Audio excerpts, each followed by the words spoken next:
শ্যামস ক্লাসরুমে তোমাদের সকলকে স্বাগত। আজকের পর্বে আমি তোমাদের ক্লাস 11-এর সংস্কৃতের প্রথম যে গদ্যকাব্যটি রয়েছে প্রতিজ্ঞা সাধনম, এই প্রতিজ্ঞা সাধনম গদ্যকাব্যটি সম্পর্কে সংক্ষিপ্ত আলোচনা করব এবং এর উৎস, কবি পরিচিতি এবং এখান থেকে যে টেক্সটটি রয়েছে টেক্সটটির সম্পূর্ণ অনুবাদ সহ এখান থেকে গুরুত্বপূর্ণ প্রশ্নগুলি সম্পর্কে সংক্ষিপ্ত আলোচনা করব। প্রতিজ্ঞা সাধনম থেকে তোমাদের 2 নম্বরের 3টি প্রশ্নের উত্তর করতে হবে। অপশান থাকবে একটি, অর্থাৎ 4টি প্রশ্নের মধ্যে 3টি প্রশ্নের উত্তর করতে হবে। এখান থেকে রয়েছে 6 নম্বর। সুতরাং 2 নম্বরের প্রশ্ন যেহেতু, তাই তোমাদের টেক্সটটি কিন্তু প্রত্যেকটি লাইন ধরে খুঁটিয়ে পড়তে হবে। প্রত্যেকটি লাইনের অর্থ এবং প্রত্যেকটি শব্দের অর্থ তোমাদের ভালোভাবে জানতে হবে। তাহলে প্রথমে চলে আসি কবি পরিচিতিতে। প্রতিজ্ঞা সাধনম গদ্যকাব্যটির রচয়িতা পণ্ডিত অম্বিকা দত্ত ব্যাস। অম্বিকা দত্ত ব্যাস তিনি হলেন 19 শতকের কবি এবং ব্রজ ভাষায় তিনি নানা রকম সাহিত্য রচনা করেছেন। আধুনিক সংস্কৃত রচনাকারদের মধ্যেও তিনি ছিলেন একজন অলৌকিক প্রতিভা সম্পন্ন। অম্বিকা দত্তের জন্ম হয়েছিল জয়পুরে। তার বাবার নাম দুর্গা দত্ত। দুর্গা দত্ত সংস্কৃত ও হিন্দির একজন সিদ্ধহস্ত লেখক ও কবি ছিলেন। মাত্র 12 বছর বয়সে কাশী কবিতাবর্ধিনী সভা থেকে সুকবি উপাধি লাভ করেছিলেন তিনি। ভারতেন্দু হরিশ্চন্দ্র নামে প্রখ্যাত হিন্দি কবির প্রভাবে প্রভাবান্বিত হয়েছিলেন অম্বিকা দত্ত ব্যাস। অসাধারণ বিদ্যাবত্তা তথা প্রতিভার জন্য বিভিন্ন সময়ে তিনি ভারত ভাস্কর, সাহিত্যাচার্য, ব্যাস প্রভৃতি উপাধি লাভ করেছিলেন।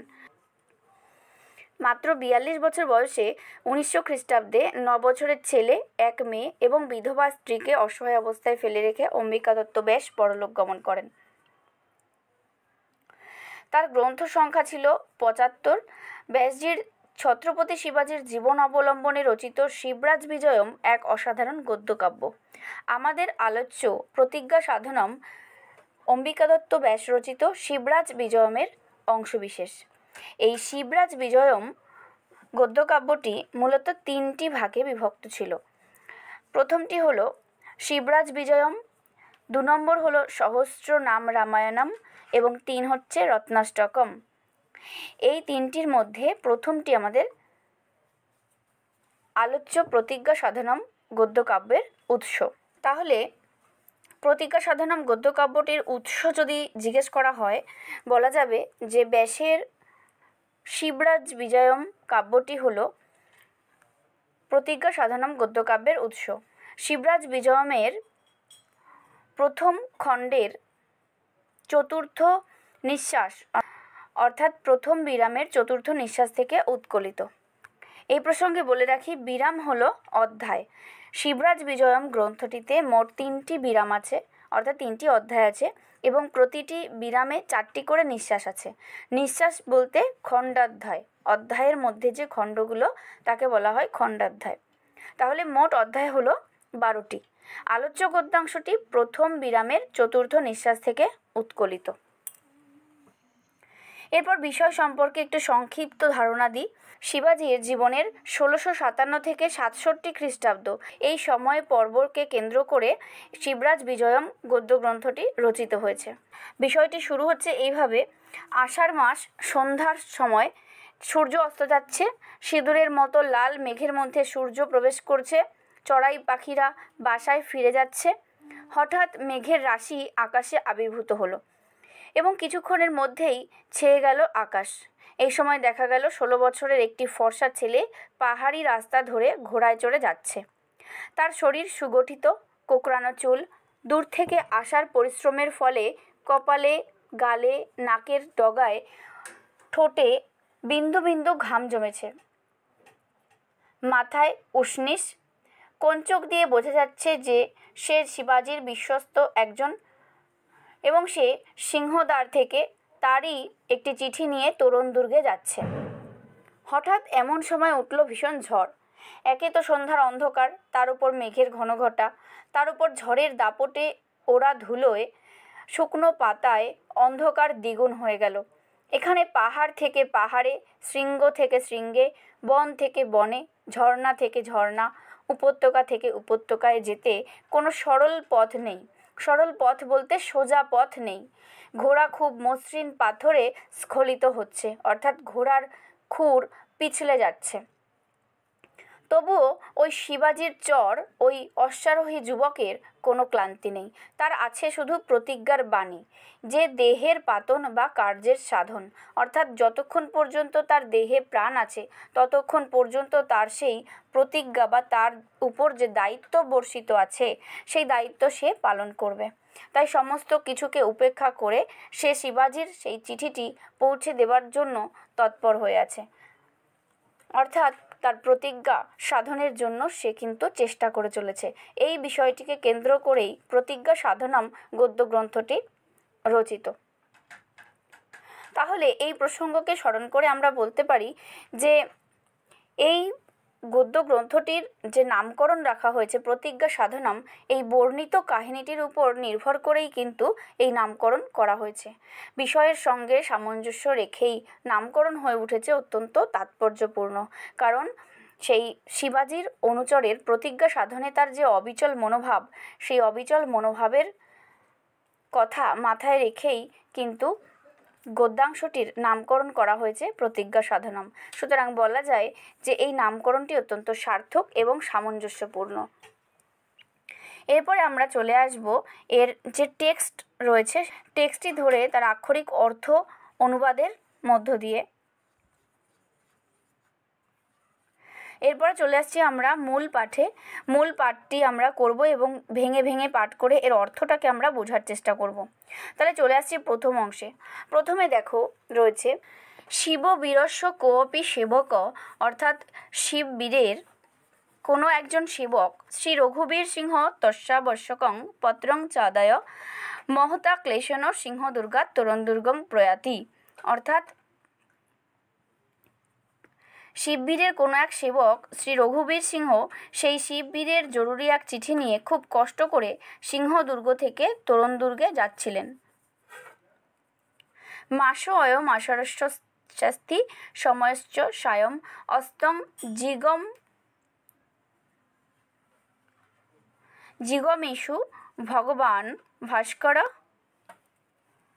সিন্দুর দ্রব স্নাতামি বরুণ দিগ অবলম্বিনাম অরুণ বাড়ি বাহানাম অভ্যন্তরং প্রবিষ্ট, অর্থাৎ মাস অয়ম, অর্থাৎ এই মাস ছিল আষাঢ়, অস্তি সময় চ, আর সময় ছিল সায়ম সন্ধ্যা, অস্তং জিগমেষু অস্তগমনেচ্ছু ভগবান ভাস্কর সিন্দুর দ্রব স্নাতানাম ইব সিঁদুর জলে স্নাত বরুণ দিগ অবলম্বিনাম পশ্চিম দিকে জড়ো হওয়া অরুণ বাড়ি বাহানাম রক্তবর্ণ মেঘাবলীর অভ্যন্তরং মধ্যে প্রবেশ করল। যদি হবে তখন মাস ছিল আষাঢ় আর সময় ছিল সন্ধ্যা, অস্ত গমনেচ্ছু ভগবান ভাস্কর সিঁদুর জলে স্নাত পশ্চিম দিকে জড়ো হওয়া রক্তবর্ণ মেঘাবলীর মধ্যে প্রবেশ করল। কলবিঙ্কা নিরেষু প্রতি নিবর্তন্তে, অর্থাৎ চড়াই পাখিরা বাসায় ফিরে আসছিল। বনানি প্রতীক্ষণম অধিকাধিকাং শ্যামতাং কলয়ন্তী, অর্থাৎ বনরাজি ক্ষণে ক্ষণে আরও কালিমা ধারণ করছিল, অর্থাৎ আরও কালো হয়ে আসছিল। অথাকস্মাৎ, এমন সময় হঠাৎ পরিত মেঘমালা পর্বতশ্রেণীরিব প্রাদুর্ভূয় সমস্তং গগনতলং প্রাবৃণোত, অর্থাৎ মেঘমালা পরিত চারিদিকে পর্বতশ্রেণী পাহাড়ের সারির ইব মতো প্রাদুর্ভূয় আবির্ভূত হয়ে সমস্তং গগনতলং সমস্ত আকাশ প্রাবৃণোত ঢেকে ফেলল। এমন সময় হঠাৎ চারদিকে মেঘমালা পাহাড়ের সারির মতো আবির্ভূত হয়ে সমস্ত আকাশ ঢেকে ফেলল।